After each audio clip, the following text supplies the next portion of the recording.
ایک ورڈ وہ بار بار یوز کر رہے تھے، کنٹینجنسی آپ نے یوز کیا تھا، وہ اس میں ترک ڈھونڈنے کی کوشش کر رہے تھے، آپ انہیں بار بار خدا پر لے جا رہے تھے. آپ کو لگتا ہے کہ یہ وگیان کے ساتھ میں ٹکراؤ تھا اس بات کا؟ نہیں، مذہب تو وگیان مطلب سائنس نا. ہاں، سائنس سے وگیان سے مذہب کا کوئی ٹکراؤ کبھی ہے ہی نہیں. سائنٹزم سے ٹکراؤ ہے. سائنس اور سائنٹزم میں فرق ہے. بھائی آپ ہماری مسلمانوں کی تاریخ پڑھ لیں نا، آپ دیکھیں کہ کتنے بڑے بڑے سائنٹسٹ گزرے ہیں ہمارے اس میں. ہم نے سائنس کو رخ دیا ہے، ہم نے فلسفی کو رخ دیا ہے. اب تاریخ تو پڑھ کے دیکھیں. ہماری محنتوں کو پھر ٹرانسلیٹ کر کے لوگوں نے جو ہے اس میں آگے ترقیاں کی.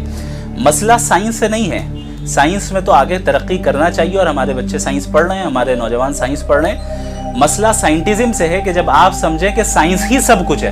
ہمارے نزدیک سائنس ٹول ہے، سائنس خدا نہیں ہے. جب سائنس کو ٹول کے بجائے خدا کا درجہ دے دیا جائے تو یہ سائنٹزم ہو جاتا ہے. یعنی جس دیش میں خود پرائم منسٹر جو ہیں مندر جا کر کے گھومتے ہوں، بھگوان کا بھکت بتاتے ہیں اپنے آپ کو، وہاں پر اس طرح کی تعداد بڑھنے کی امید ہے آپ کو ایتھیسٹ لوگوں کی؟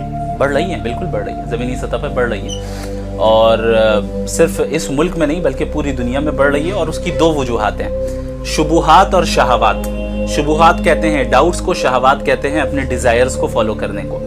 ایک انسان کی زندگی میں کچھ ایسے اس کے یعنی ایمبیشنز بن جاتے ہیں اور ایسا ارادہ ہوتا ہے کہ بھائی مجھے یہ کام کرنا ہے، مجھے وہ کام کرنا ہے، مجھے یہ بننا ہے، مجھے وہ بننا ہے، میرے دوست یہ کرتے ہیں، یہ وہ کرتے ہیں، وہ یہ کرتے ہیں، لیکن مذہب روک رہا ہے. لہٰذا آپ مذہب کو سائڈ کرو، ہم اپنی شہوت کو فالو کریں گے، ڈیزائر کو فالو کریں گے. بنیادی وجہ یہ.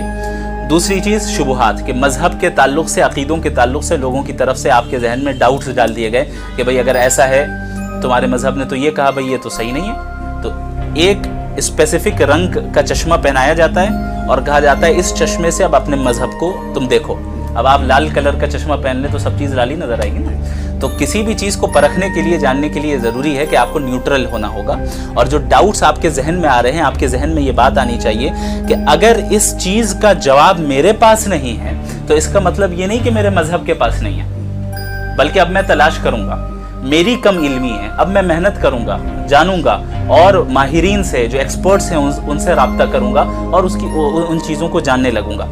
آج ہمارے یہاں ڈاؤٹس آ رہے ہیں تو سیٹسفائنگ آنسرز نہیں جا پا رہے ہیں. شہوت میں مبتلا ہو رہے ہیں، دنیا کی حقیقت ان پہ واضح نہیں کی جا پا رہی ہے. نتیجہ کیا نکل رہا ہے کہ ایک بڑی تعداد اگرچہ اپنے آپ کو وہ مسلم کہے یا ہندو کہے یا اپنے مذہب کی طرف نسبت کریں، لیکن آپ دیکھ لیں اب پریکٹس میں وہ اس مذہب پر عمل کرنے والے نہیں ہوتے، بلکہ ایسے مائنڈ سیٹ ان کا ایسا بن چکا ہوتا ہے کہ بس لگتا ہے کہ اب اگلا اسٹیج یہی ہے کہ خدا کے وجود کا وہ انکار کر بیٹھے.